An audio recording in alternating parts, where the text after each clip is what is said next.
Beste kijkers, welkom bij deze nieuwe aflevering van het Bonaire Journaal. Mijn naam is Charlotte van Erino en in dit journaal brengen wij het nieuws in het Nederlands.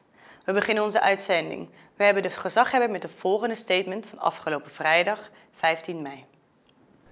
Vandaag is het de internationale dag van het gezin. De Algemene Vergadering van de Verenigde Naties heeft in 1993 deze dag uitgeroepen tot een dag van bezinning. Het is een moment van reflectie waar de hele wereld stilstaat bij de belangrijke rol van de familie in de samenleving.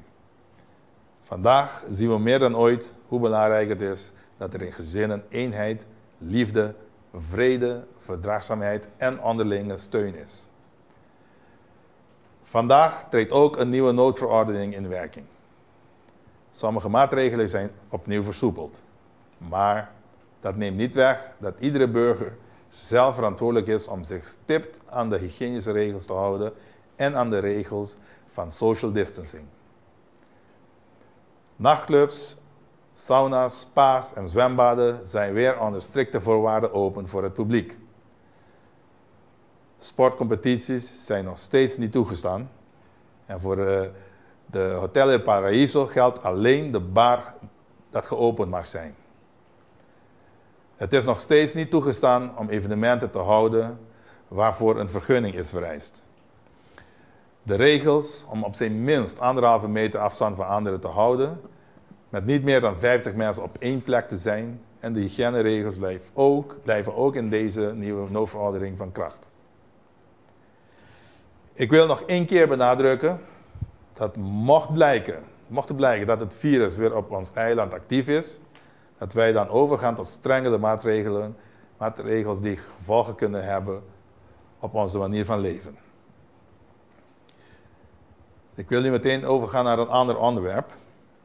Het is namelijk zo, ik heb van Defensie de vraag gekregen om toe te staan dat het militaire schip de Zijner Majesteit Zeeland vanaf morgen tot en met 19 mei aanstaande Bonaire komt bezoeken. Het gaat om een bemanning van 70 man die geruime tijd op zee hebben verbleven, waardoor quarantaine op Bonaire niet nodig is. De bemanning wil op Bonaire 3 vrije dagen doorbrengen. Dat verzoek is gehonoreerd. Er zijn wel strikte voorwaarden gesteld waar de bemanningsleiding zich moet voldoen om van het schip af te gaan. Zo mogen er bijvoorbeeld niet meer dan 10 mensen samen scholen op één specifieke plaats. Er zijn ook andere regels waar ze zich aan moeten houden. Wanneer het schip zaterdagochtend binnenvaart, zal iemand van de medische kolom aan boord gaan. Zij zal de bemanning uitleggen wat de regels en voorwaarden zijn. En deze regels en voorwaarden gelden voor alle leden. Het verzoek van Defensie past binnen het beleid van het eilandelijk beleidsteam, het EBT. Het team adviseerde mij om stap voor stap, dus beetje bij beetje, de noodmaatregelen te versoepelen. En daar heb ik ook gehoor aan gegeven. U kunt zo dadelijk kennis gaan maken met mevrouw Chris de Vogel. Mevrouw de Vogel was tot voor kort manager van het COVID-19-programma van de geneeskundige hulpverleningsorganisatie in de regio Haaglanden. Zij is recent naar Bonaire gekomen om ons te helpen en dit nadat zij 2 weken in verplichte quarantaine was geweest. Chris de Vogel is deze week aan de slag gegaan als crisismanager voor de Witte Kolom. De kolom voor gezondheid en medische zorg. Binnen het EBT is zij de adviseur van deze kolom. Mevrouw Chris de Vogel heeft een goede staat van dienst op het gebied van crisismanagement en publieke gezondheid. Zij was in het verleden al vaker op Bonaire om de afdeling publieke gezondheidszorg bij te staan. Zij is dus geen onbekende op Bonaire. Vandaag praat zij u bij over de nieuwste ontwikkelingen binnen de publieke gezondheid. Graag wil ik mevrouw Chris de Vogels namens ons allen bon béni heten en heel veel succes toewensen. Vrijdag 15 mei hield Chris de Vogel, coördinator van de Witte Kolom, een toespraak waar zij duidelijk voortbrengen dat nu in medium mei gekeken wordt naar versoepeling naar de ban corona. Medio maart raakte Bonaire in de band van corona. Nu medio mei bevinden wij ons in een andere fase. Een fase waarin er gekeken kan worden naar versoepelingen zonder de veiligheid voor onze gezondheid uit het oog te verliezen. Daarover zal ik u straks meer vertellen. De stand van zaken in cijfers. Tot begin deze week zijn er 293 testen gedaan. 291 mensen zijn negatief getest en 2 personen zijn in de loop van de 8 weken positief getest, maar zijn geheel hersteld. Op dit moment zijn er 99 personen in quarantaine. Publieke gezondheid blijft ook na vandaag testen om zo vroeg mogelijk in te kunnen gaan of in te kunnen grijpen als dat nodig is. We zijn aanbeland in de fase van mitigatie. Dat zoveel betekent als verzachting. In de context van de virusuitbraak en vanuit gezondheidsperspectief betekent dat wij op dit moment zover zijn om de harde maatregelen om te buigen naar beperkende maatregelen. En wat betekent dat? Dat we stap voor stap op pad gaan met andere omgangsvormen met elkaar, op een coronasmart manier. We weten dat het virus op dit moment niet actief is op het eiland. Publieke gezondheid blijft in samenwerking met Fundación Mariadal en de huisartsen testen om de vinger aan de pols te houden. Niet omdat er op dit moment zieke mensen zijn, maar om in te kunnen grijpen op het moment dat het nodig is, zodat we erger kunnen voorkomen. Daarbij blijft het onze gezamenlijke verantwoordelijkheid om de kwetsbaren en de ouderen optimaal te beschermen tegen de mogelijke komst van het virus. Dat blijft een prioriteit voor ons allemaal. U moet zich realiseren dat de wetenschap nog steeds onderzoek doet naar dit virus. We weten nog niet alles. Er zijn steeds nieuwe inzichten die vertaald moeten worden naar acties. Het vele fake news en de conspiracy-theorieën die circuleren, maakt het een uitdaging om daarin een balans te vinden. Wij weten nog niet voldoende van dit virus. Alsjeblieft, neem niet alles voor waar aan wat u op de verschillende wereldwijde media tegenkomt. Leg het steeds naast de fase waarin Bonaire zich nu bevindt. Alleen dat zal al heel veel schelen in de emoties die dit alles met zich meebrengt. Christen Vogel beantwoordt de vraag van de pers over het beleid van COVID-19 coronavirus op de BES-eilanden. De pergunta está dirigida à senhora de Vogel, de parte de Nos TV. Que colota é manejo contra COVID-19 para Bonaire e Isla Nang BES? De vraag is, wat wordt het COVID-beleid voor de BES-eilanden en Bonaire in het bijzonder? Ja, dat is een hele goede vraag. Dat zal altijd maatwerk zijn. Bonaire is Bonaire en die heeft op tijd de deuren gesloten en heeft ongelooflijk veel geluk gehad dat er geen patiënten zich hebben voorgedaan. De 2 besmettingen die we hebben gehad, die zijn ook heel snel, waren heel snel weer weg. Saba en Stesia, die bijna 1000 kilometer hier vandaan liggen en weer met hele andere omringende landen worden geconfronteerd, die hebben hun uitdagingen. En ik ben van mening dat het maatwerk moet zijn en dat we niet alle 3 de eilanden over één kam moeten scheren, maar dat we waakzaam moeten blijven, alert en op de plaatselijke situatie in moeten gaan met onze maatregelen. Er wordt gezegd dat COVID-19 geen bedreiging is voor kinderen. Blijft de RVM de ontwikkeling volgen van de Kawasaki-ziekte? Dat zullen ze zeker doen. Dat bedoelde ik ook in mijn speech eerder. Dat er ontzettend veel onderzoek nog nodig is. We krijgen iedere keer nieuwe inzichten. En dit is er 1 van. En dit wordt heel goed gemonitord. En ook kinderen kunnen ziek worden. Maar kinderen die ziek worden, los van de ziekte die u net heeft genoemd, dat zijn kinderen die al onderliggend lijden hebben. Gelukkig zijn er op de wereld weinig sterfgevallen daarover te melden. Maar zo zit het leven wel in elkaar. Het klinkt hard, maar het is zo. Het is zo dat op diverse grote universiteiten met grote namen in Leuven, België, in Duitsland, in Nederland heel goed nauw samen wordt gewerkt in dat onderzoek. En elke dag komen er nieuwe inzichten. De natuur heeft ons een vreemde streek geleverd met deze variant van COVID. Met de pandemie COVID-19 ontwikkelt Bonaire zich naar een nieuwe tijdperk. Volgens Arthur Sealy bespreekt Bonaire niet over de visie van de toekomst na de coronacrisis. Ja, dat is een hele goede vraag, weet je.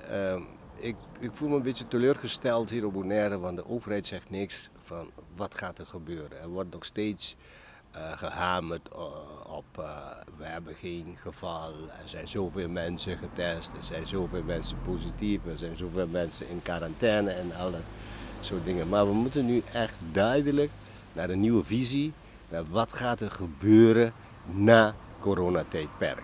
En dat mis ik. En ik hoop dat we niet teruggaan of dat we niet naar een restauratie van het oude terug. Dus dit is geen restauratieperiode. Dit is een periode voor iets nieuws. Men heeft een mond vol van het nieuwe normaal.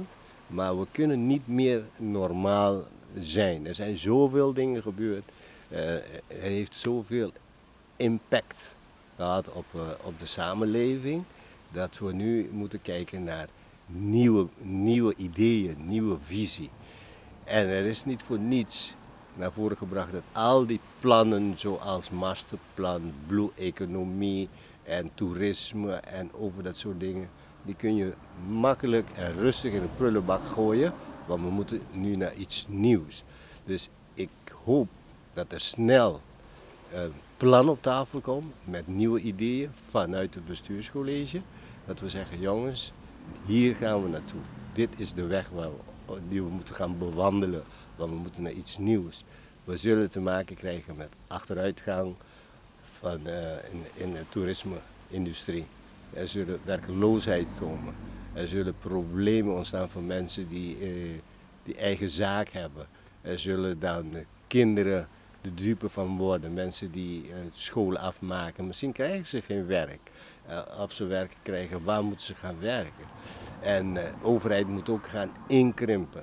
En dat zijn zaken die de hele samenleving aangaan. En dat vind ik jammer dat er geen visie op tafel ligt. Men zit maar te denken aan het oude, het oude, het oude. En dat kan niet meer. Hoe mooi het oude kan zijn, hoe leuk we het allemaal hebben gehad. Maar nu moeten we naar het onzekere, naar een toekomst. Bonaire zit vol plannen over blue toerisme. Wat moet er met deze plannen gebeuren? Nou, kijk, het uitgangspunt moet hetzelfde blijven. Economie. Maar moet je zeggen, willen we een economische groei en economische ontwikkeling hebben zoals we het gehad hebben? Of moeten we kijken naar een andere type economie? Dus ook blue economie van recycle, reuse en weet ik het allemaal. Maar hoe gaan we dat doen? Niet zoals wij van plan waren te gaan doen. Nu moeten we echt kijken.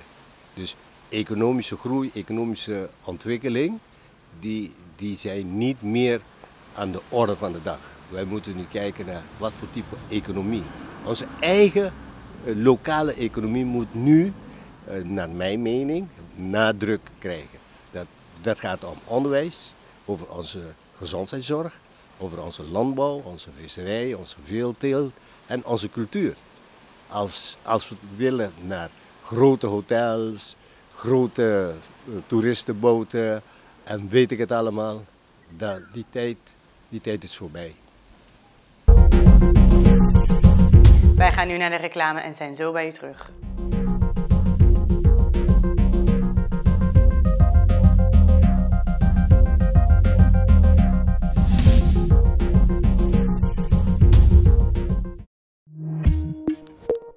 Samen tegen corona. Stop verspreiding van het coronavirus. Houd 1,5 meter afstand. Was vaker uw handen. Bent u ziek? Neem contact op met uw dokter. Bescherm uzelf en de mensen om u heen. Samen tegen corona. Meer informatie? Kijk op rijksdienstcn.com/covid-19 of bel gratis 0800 1351. Vanuit het buitenland belt u +599 715 9199. Sintoniza nos TV agora onda Kubota. Download nos app, seja voor de App Store of Play Store e disfrutar de nos programação e transmissão vivo completamente grátis. Há notificação de boletim especial e queda al tanto de tudo o que está passa. Passo coscuta de nós, conta com nós. É canal netamente boneriano. Nos TV.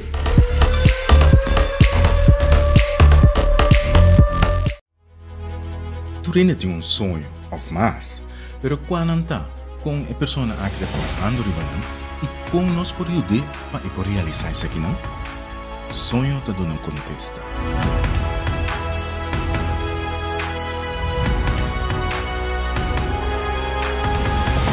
Sonho, já são 6 horas da tarde e repetição já viene depois de wega de número.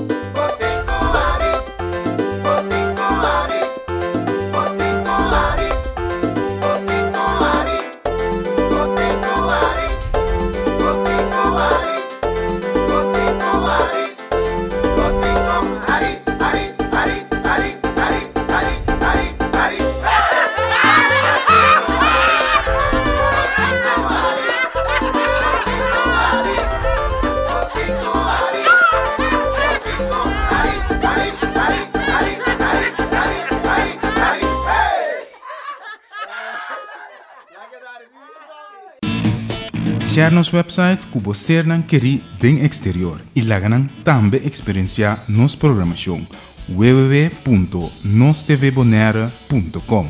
Wak nos TV, una kubota.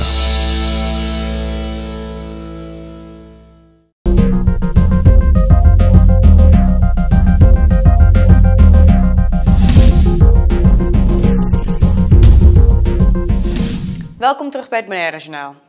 Nu dat Edison Reina nog 6 jaar als burgemeester hoopt te zijn, met al zijn verantwoording, hoopt Artusili dat de Eilandsraad zich zal versterken en richten op het minst besproken onderwerpen, waarmee de eiland zich mee bezorgen maakt en vooruitgang ziet in de Bonaireaanse bevolking. Ik moet zeggen, ik mag de gezaghebber heel graag. Het is voor mij een hele goede meneer. Hij is een jonge persoon. Hij doet het goed naar mijn zin. Natuurlijk zijn er mensen die een hekel aan hem hebben en bekritiseren. Maar hij is dan degene die tegen het bestuurscollege moet zeggen van kijk, wij gaan het zo doen. Jullie moeten met een plan komen. En in de Eilandsraad moet hij ook stevig optreden. En tegen de mensen zeggen van nou, zo gaan we niet meer met elkaar om. We gaan nu strikt vergaderen. Onderwerpen op agenda gaan we zo behandelen. Geen kwestie van 10 minuten of 20 minuten, eerste spreektijd, tweede spreektijd en ellenlange verhalen over dingen die niet kloppen. En gewoon zeggen, de vergadering begint om 7 uur, om 10 uur is het afgelopen. En willen jullie verder vergaderen, dan moeten jullie maar zelf weten, maar ik ben er niet meer, ik sluit de vergadering. Dus ik denk dat hij dan krachtdachtiger moet optreden. Hij moet dan laten zien dat hij een ware leider is in dat hele gebeuren. En ik denk ook dat onze gedeputeerden, vooral de gedeputeerden Sinachou en Kroon, die moeten zich gaan realiseren dat de manier van oude politiek bedrijven, dat voorbij is. Het is geen kwestie van je bent de baas, je hebt de macht en je doet waar je zin in hebt en iedereen moet er slikken. En dat is voorbij.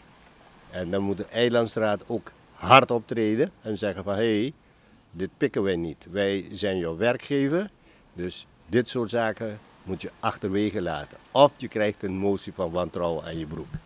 Dan komen we aan dualisme. Gebruiken ze dat? Nee, daarom. Dat is dualisme vanaf 2010.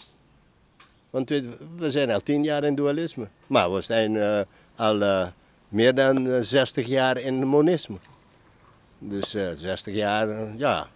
Want vanaf 1951 hebben we Eilandsraad. Hè? Ja, dus tel op je som. Dus dit gaat niet. Jammer genoeg, maar dit gaat echt niet. En ik hoop dat de jeugd van Bonaire, die moet dan nu echt stappen doen en zeggen van nee, dit pikken we niet. En ik had vanmorgen een gesprek met een persoon en die zei van gezien de situatie nu is het moeilijk dat mensen, dat leerlingen die afstuderen, dat ze naar Nederland gaan. Ja, de ouders zullen hun jonge kinderen niet naar Nederland gaan vanwege het coronavirus. En ze hadden van tevoren een kamer moeten bespreken, een plaats op een universiteit of een hbo. Dus die kinderen blijven op Bonaire. Of ze moeten naar Curaçao. Maar wie zegt nou iets daarover? Waar blijft de gedeputeerde van onderwijs? Die moet toch zeggen van kijk, dit jaar gaan de kinderen naar Curaçao. Wie moet dat betalen? Wordt dat een lening? Is het een studiebeurs? Gaat Nederland dat betalen? Kun je dat aanvragen bij RCN en zeggen van mijn zoon gaat naar Curaçao. Of mijn dochter. Want naar de Verenigde Staten en naar Nederland zal dat niet zo gauw gebeuren. Maar dat is een probleem voor onze jonge generatie die nu afstuderen. NOS-TV heeft het volgende reportage over de missie van de marineschip ZRMS Zeeland van het Caribisch gebied. Nou, ik denk allereerst bon dia. Dank u wel dat wij hier ook mogen zijn. Wij hebben, ik denk al een hele lange tijd een goede warme band. De bemanning die kan zich prima vermaken op Bonaire. Ja, en ik denk dat we nu ook het voordeel hebben dat we denk ik de pandemie zoals die gaande is slim hebben aangepakt. Waardoor we beide kunnen spreken dat we coronavrij zijn. Dus is die combinatie ideaal voor ons. De missie van de Zeeland, wat is het? Nou ja, wij zijn hier als stationsschip. Dus wij hebben de Zijne Majesteit Groningen afgelost, zodat zij onderhoud kan krijgen in Nederland. En onze taken zijn eigenlijk nu het ondersteunen van de kustwacht in het Caribisch gebied. Waarbij we dus bijdragen aan de veiligheid op zee. We moeten denken aan de maritieme grensbewaking. Maar we zijn ook gereed voor de search and rescue als dat plaatsvindt. En uiteraard met het aankomende orkaanseizoen zijn we ook uitermate geschikt voor het leveren van noodhulp, mocht dat nodig zijn. De grens ligt zo'n beetje bij Sint Maarten, eigenlijk nog wel wat verder op zee, maar als je kijkt naar ons operatiegebied, dan strekt dat zich echt uit vanuit Sint Maarten en hier uiteraard Aruba, Bonaire, Curaçao. Nou ja, wij dragen bij aan de maritieme grensbewaking. En daar hoort inderdaad bij dat we een oogje in het zeil houden zeg maar illegale immigratie tegengaan. Ja, daar assisteren wij de lokale autoriteiten mee door preventief rond te varen in de hoop dus dat mensen niet eens de oversteek willen wagen. En dat we dus op die manier de eilanden zo veilig mogelijk houden.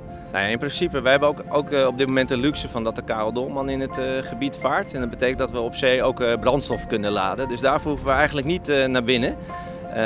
Als je gaat kijken naar verse voeding, ja, dat hebben we ruim 2 weken aan boord. Ja, daarna kunnen we over op blikgroenten, laat ik het zo maar zeggen.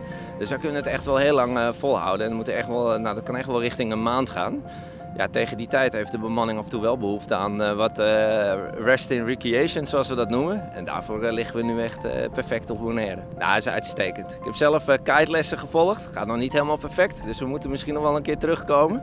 Maar het feit dat we ook al gebruik kunnen maken van de horeca en mensen hebben scooters kunnen huren, mensen zijn wezen duiken. En dat alles in achtneming met de beperkende maatregelen van het social distancing. Ja, ik denk dat we dat heel goed hebben kunnen regelen hier op Bonaire. En dat het echt een prima stap is om te kijken of we op deze manier meer gasten op het eiland kunnen toestaan. Ik denk dat dit een prima pilot is geweest. Waarbij we hebben gekeken met een kleine groep, want we zijn maar met 80 man. Ja, of we op die manier of dat goed gaat. En of op zo'n manier of we dan terugkomen naar het nieuwe normaal. Waarin we kijken dus of het toegestaan is, of dat mogelijk is dat meer gasten op het eiland terecht kunnen komen. Voordat we in Nederland zijn vertrokken hebben we in thuisquarantaine gezeten, 7 dagen lang. Toen is iedereen naar het schip gekomen en toen hebben we op het schip inderdaad streng geleefd met die 1,5 meter. Dat betekende dus dat we op aparte tijden gingen eten, niet meer iedereen tegelijk. Maar na 10 dagen hebben we dat afgezwakt. En hebben we ons eigen, uitgebreide medische staf zijn we coronavrij verklaard. En dan zit met die 7 dagen quarantaine aan de voorkant, zoveel dagen op zee. We hebben dus echt 14 dagen lang in quarantaine gezeten. Ja, inmiddels is dat nu al 1,5 maand. En waardoor we ons beschouwen als één grote familie. Dus wij zelf nu aan boord leven weer eigenlijk zoals normaal. Want op zo'n schip kun je niet op elke plek optimaal functioneren met 1,5 meter ertussen. Ik bedoel, we hebben ook een helikopter. Ja, die 2 vliegers die zitten echt naast elkaar. Dus dat kan gewoon niet anders. Maar we hebben ons daar in het begin zeker echt streng aan gehouden, ja, klopt. Ja. Ik kan niet sluiten zonder vragen. We hebben een situatie, een politieke situatie op Venezuela. Veel mensen zien deze schepen in het Caribisch gebied en ze hebben vragen. Hebben jullie iets te maken met die situatie op Venezuela? Nee, we hebben daar eigenlijk niks mee te maken. In zoverre, je moet ons echt zien als een stationsschip van het Caribisch gebied, wat hier gewoon altijd vaart. Wij zorgen voor een permanente aanwezigheid van het stationsschip. Nou, in dit geval is dat nog voor 2 maanden Zijne Majesteit Zeeland. Wordt afgelost door Zijne Majesteit Groningen. En zoals ik u zei, onze taak bestaat echt uit het ondersteunen van het Caribisch gebied kustwacht. Maar we zijn natuurlijk wel uitgebreid getraind om eventueel bij te staan als nodig moet zijn. Maar dan moeten we echt denken bijvoorbeeld aan noodhulp, naar bijvoorbeeld een orkaan. Maar goed, we zijn ook geschikt om bijvoorbeeld non-combatant evacuation operations uit te voeren. We kunnen ook heel veel mensen vervoeren en mensen weghalen. Stel dat er Nederlanders zijn of Bornearen of Arubanen, Curaçaonaars op Venezuela die weg moeten en er wordt niet meer gevlogen, ja, dan zouden wij dat ook kunnen doen. Maar wij zijn echt niet hier vanwege de eventuele spanningen die zouden zijn tussen Venezuela en de landen. Nee, absoluut niet. Wij kijken echt ik kijk echt terug op een goed havenbezoek van Bonaire. Maar zoals ik u zei, het was een pilot om te kijken of het kan, of het mogelijk is om geleidelijk aan steeds meer gasten op het eiland toe te laten. Dus we gaan dit ook evalueren. En als uit die evaluatie blijkt, nou, dan komen we echt graag nog een keer terug. En misschien is een volgende stap wel dat bijvoorbeeld Zijne Majesteit Karel Doorman hier kan afmeren. Dus wij hopen echt hier terug te komen. We zijn een beetje verliefd op het eiland.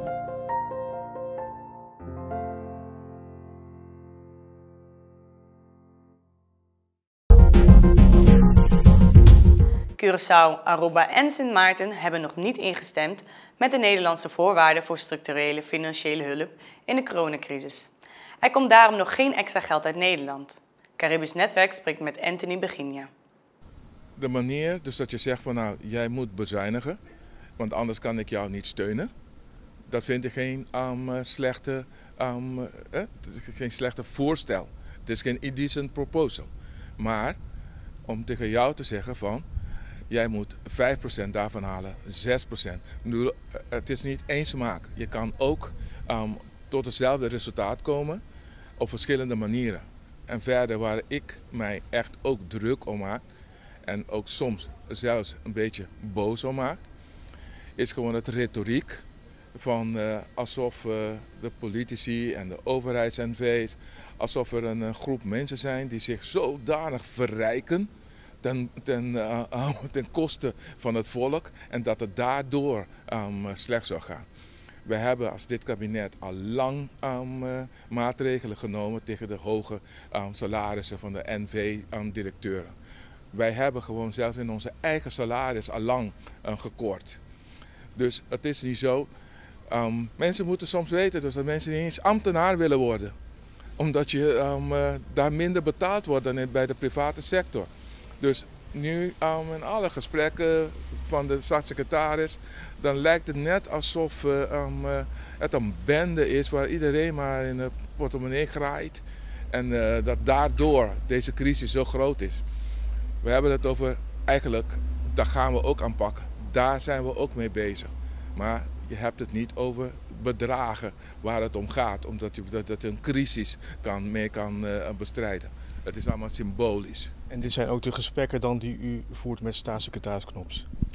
Nou, in ieder geval, dat laten we wel merken. Dus dat wij dat wel zo zien. Het is niet zo dus dat je kan zeggen generiek, alle landen zijn precies hetzelfde. Dus ik haal gewoon echt, jullie moeten allemaal precies hetzelfde doen. Want een parlementariër in Curaçao verdient niet hetzelfde als in Sint Maarten. Ik weet niet eens wat de minister Ruben verdient, of in Sint Maarten, ten opzichte van Curaçao. Maar zo werkt het niet. Dus je moet wel, net zoals in Nederland je dat ook doet, moet je ook degelijk studie maken van waar je het over hebt voordat je beslissingen neemt. U keek naar het Bonaire Journaal van deze week. Mijn naam is Charlotte van Nerino. Ik wens u nog een hele fijne avond en tot de volgende keer.